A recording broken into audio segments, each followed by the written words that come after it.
Hey guys, Tim the Blacksmith. So if you're just joining us for part 4, we're here with the wood bullet. This is for Bucking Billy Ray. And we're gonna start by profiling this and then hopefully getting it through heat treat, sharpening, getting it all done today. We'll see how it goes. Do appreciate you being here and hope you enjoy this. Let's get right into it.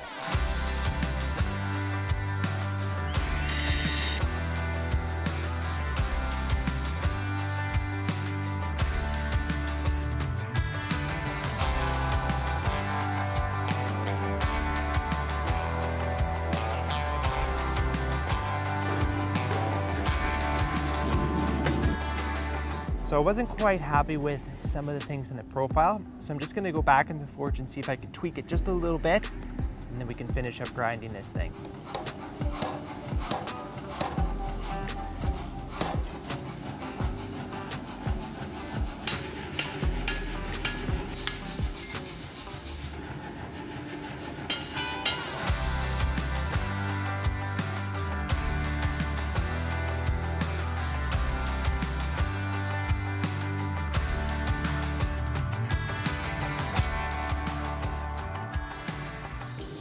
So I just got this tweaked up at the anvil here. I'm really happy with the tweaks that I could get. I've got this shape that, this is something that Bucking and I talked about at the very beginning, and I didn't know if we could get it. But instead of the edge, we got it on this one, instead of the edges being dead straight, there's this slight sort of bullet shape in here. It's convex instead of flat. I think that's gonna be really good. I'd like to give it to Bucking to at least try it and see what he thinks about it. The unfortunate thing is it is a little bit narrower than I was hoping, and it's right on the borderline of the 3.5. I wish it was just a little bit more meat for grinding, but nevertheless, I think it's gonna be okay. It's maybe just a little bit of a smaller bullet. I should weigh it. I should have brought my scale. Maybe we'll do that tomorrow. Or Bucking can do that when he gets it, because it is what it is. Anyways, I'm gonna let that cool off, and then we're gonna start putting these contour and this sort of the Bucking grind on it, which is what makes these things work so good. Just giving you a good show that profile before we get into it, because you won't see it like that when we grind it.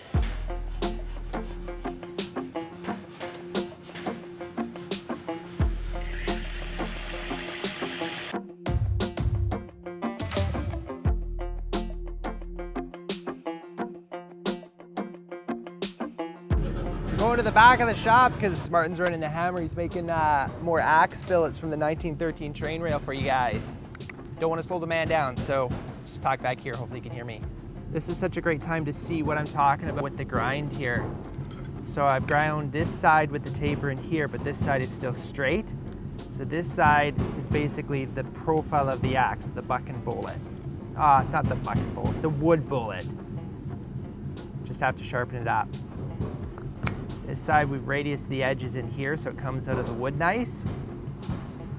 And when you look at it now, it looks way wickeder, steep, sharp. It looks like it falls in. That's why I was mentioning, once you grind this, you can't really see what's going on, but that's because we've radiused it. So you put the bullet like this, put your straight edge on it. See that gap on this side here and here? That's what we're trying to get right now, so that it comes out of the wood really easy. And we did some experiments when I was at Bucking's place. If he goes full tilt, he can sink it into the wood max about that far. So I'm really making sure in that point right there is radiused up really nice. Yeah, that looks really good. It's not so important up here because you don't really get into that, and this is specifically for splitting, so I'm just doing that more for an aesthetic. I think it could be straight here for splitting. It would probably work better, but, well, I don't know if better, but anyways. So I'm just gonna grind this other side here, and then we're gonna put this thing into the heat treat cycle. So that's pretty exciting. I gotta grind the back too.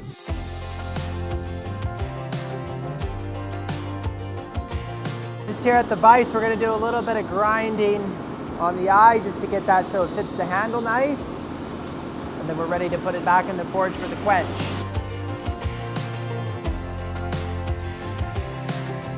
We are gonna stick this in the forge And I'm gonna do the quench on it. So we're gonna quench it in oil, and that's gonna go straight into the temper oven.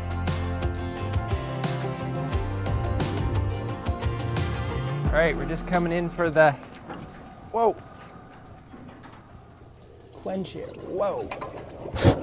That's really, that's such a big axe. It doesn't normally get the oil that hot. Timothy should have had a glove on.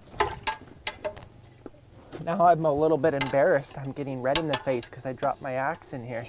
Where is that thing?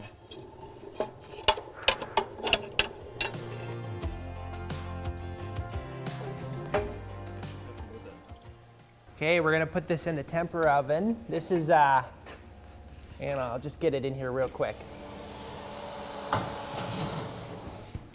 Okay, we'll let that sit for 2 hours at 400 degrees Fahrenheit. This is an oven I picked up, well, I guess it's an oven. I picked it up at an auction. It was brand new. It was for, maybe some of you know, I don't really know. It was for like in a lab where they have to hydrate or dry things. I don't want to say pills or drugs or something, but it could be, I don't know. Anyways, sounds a little sketchy, but it's not. We're using it to do the tempering because it's super accurate. You can set your temp at whatever you want. So just because I opened the door, put it in and closed it, it went down, you know, some degrees. So it's going to come up to 400, and then we'll let it sit at 400 for 2 hours, and then we'll be ready to grind that thing. So if you haven't been around the blacksmithing thing for a while, basically what's going on here is the axe was soft, we heated it up, and then we quenched it in oil. It's so hard though, it could still crack on itself, or if you're using it, it could chip super easy. It's so hard. So that's why I stick it in the oven, and it's called tempering. You basically slightly heat it back up to bring a little bit of that hardness out of it to create sort of that toughness. We're basically doing a combination between soft and hard. Right in the middle is tough. That's kind of what we're going for. Barton's just working on all these. This is some of the 1913 train rail. This is going to be for the next batch of Hudson Bays and Blackhawks. And sometimes the steel has a really big burr. It's easier to break it off than to grind it off. It's okay if it doesn't come off. I'll just show everybody. Wow, look at that. That's incredible.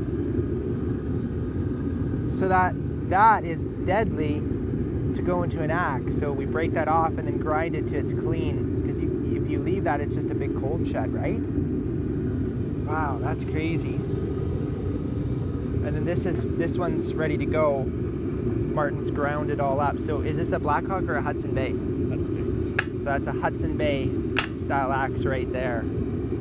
I got 2 hours to kill, so I actually have to go make some errands in town. However, I'm gonna leave you with the one and the only Martin. He's slugging out blanks for axes, some good power hammer work and whatnot. So he's gonna do some time lapses of that. Maybe, I don't know, maybe he'd say something, who knows, you never know. Anyways, we'll see you in a little bit, okay?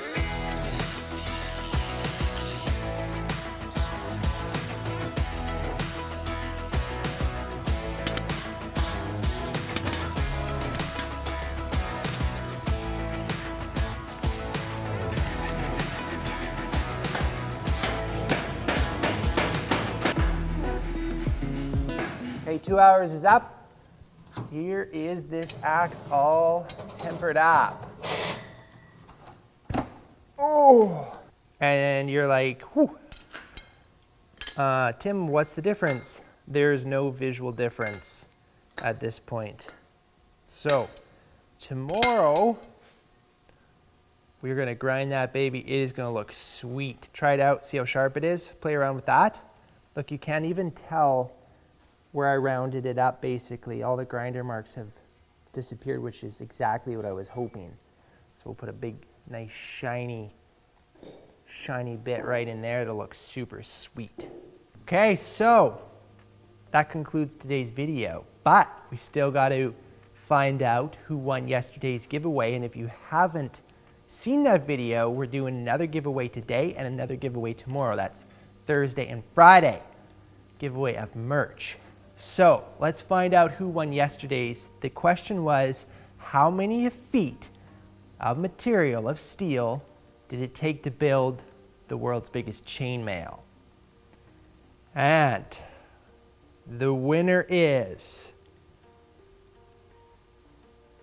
Tommy Collins with 600 feet. Thank you, Tommy, for watching and getting that correctly. The first one in, I know lots of you got in there too, but not quite as fast as Tommy. So for today's giveaway, it's going to be the same deal. I'm going to say what the question is. The first person in the comments below to answer it correctly gets to decide on what they want. Hoodie, you know, a piece of merch, okay? I don't want my head's itchy. So the question is, how many pounds of concrete did it take to pour the foundation for the Beche Power Hammer? First one to answer that question correctly wins today's competition. It's going to be it for me. As always, thanks for watching, and I look forward to seeing you in the next video. Bye for now.